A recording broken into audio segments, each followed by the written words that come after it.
On the atheistic view, there's nothing really wrong with your raping someone.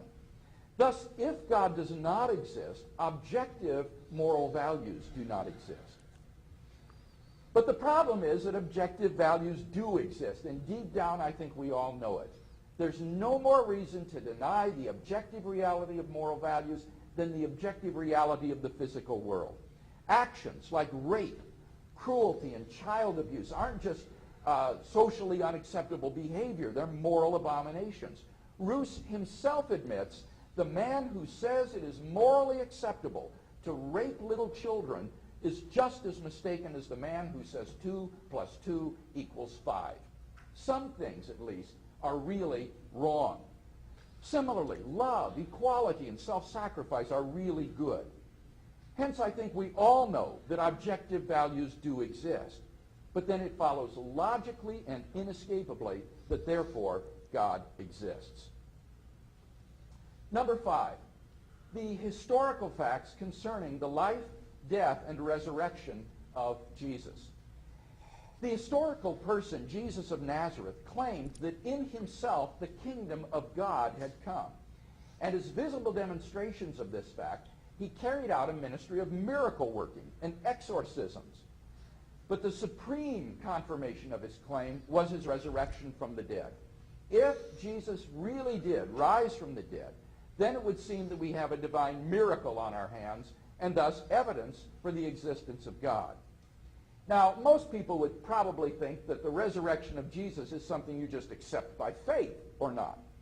But there are actually 3 established facts recognized by the majority of New Testament historians today, which I believe are best explained by the resurrection of Jesus.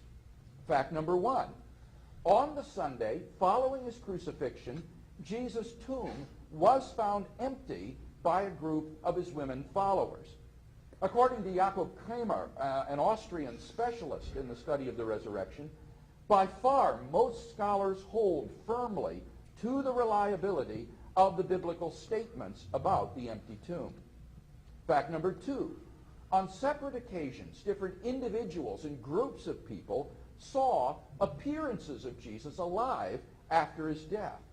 According to the prominent New Testament critic of Vanderbilt University, Gerhard Lüdemann, it may be taken as historically certain that the disciples had experiences after Jesus' death in which Jesus appeared to them as the risen Christ. These appearances were witnessed not only by believers, but also by skeptics, unbelievers, and even enemies. Fact number 3, the original disciples suddenly came to believe in the resurrection of Jesus despite having every predisposition to the contrary. Jews had no belief in a dying, much less rising, Messiah. And Jewish beliefs about the afterlife precluded anyone's rising from the dead before the end of the world. Nevertheless, the original disciples came to believe so strongly that God had raised Jesus from the dead that they were willing to die for the truth of that belief. N.T. Wright, an eminent British scholar, concludes, that is why, as a historian, I cannot explain the rise of early Christianity unless Jesus rose again, leaving an empty tomb behind him. Attempts to explain away these 3 great facts, like the disciples stole the body or Jesus wasn't really dead, have been universally rejected by contemporary scholarship. The simple fact is that there just is no plausible naturalistic explanation of these facts. Therefore, it seems to me the Christian is amply justified in believing that Jesus rose from the dead and was who he claimed to be. But that entails that God exists. And thus we have a good inductive argument for the existence of God based on the resurrection of Jesus. There are 3 established facts about Jesus: his empty tomb, his post-mortem appearances, and the origin of the disciples' belief in his resurrection.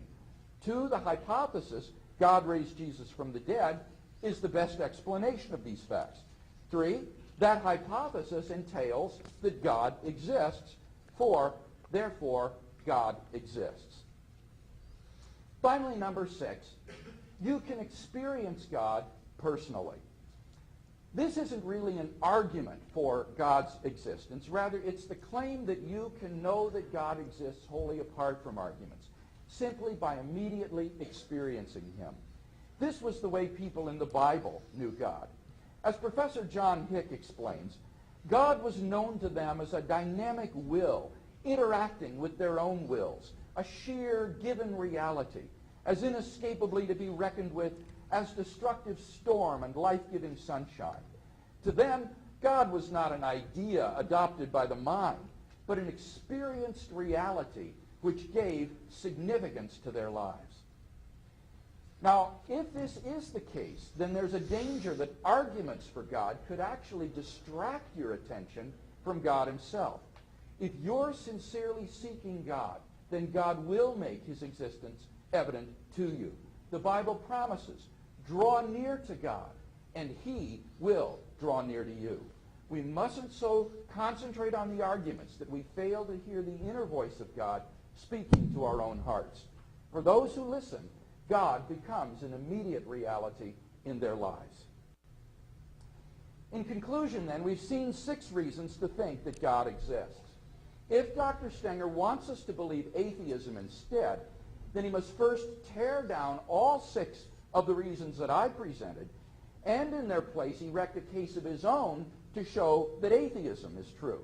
Unless and until he does that, I think that belief in God is the more plausible worldview. Thank you, Dr. Craig.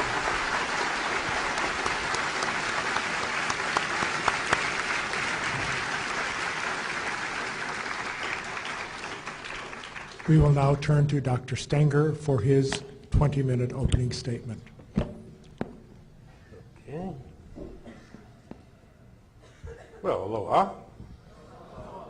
It's certainly wonderful to be back in Hawaii, where Phyllis and I spent so many happy years.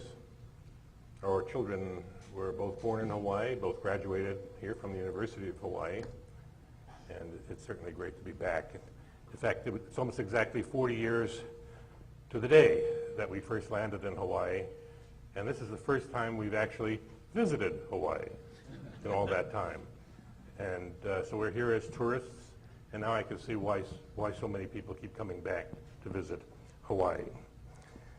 So I'd like to express thanks to Kalihi and the other organizers and the sponsors of this debate for inviting me.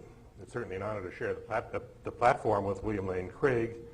I've read that he's one of the world's most foremost Christian apologists, and he's given ample evidence for that today. Now, in his opening remarks, Dr. Craig has appealed to your common sense. Well, you know what common sense is. Common sense is a human faculty which tells us that the earth is flat. On the other hand, objective observation tells us that the earth is round. In tonight's debate, I will argue that objective observation, as well as reason and logic, lead to the conclusion that a God with the traditional attributes of the Christian God does not exist beyond a shadow of a doubt. I will give 4 arguments to support my position. Number 1, the attributes of the Christian God are self-contradictory. They're like a square circle. Number 2, the attributes of the Christian God are inconsistent with what we know about the world. Number 3, supernatural explanations for events in the universe are unnecessary. Natural explanations are simpler, are based on objective observations, and are fully consistent with all we know about the world. Number 4, the attributes of the Christian God imply actions that should be objectively observable, but they are not. God has not been detected. Let me list a set of attributes that are traditionally associated with the God of the monotheistic religions, but particularly Christianity. He's the creator of the universe. He's immaterial and transcendent. He's all-powerful, all-knowing, all-good, and indeed perfect in every way. Furthermore, God is a person. He loves humans and wishes us to know him. He's forgiving and merciful. Speaks to humans, revealing truths to us that we would not otherwise know. And he answers prayers as he sees fit and performs miracles violating natural laws. Now, many philosophers have argued that the traditional attributes of God are logically incompatible. Here are just a few of these. Let's consider perfect versus creator.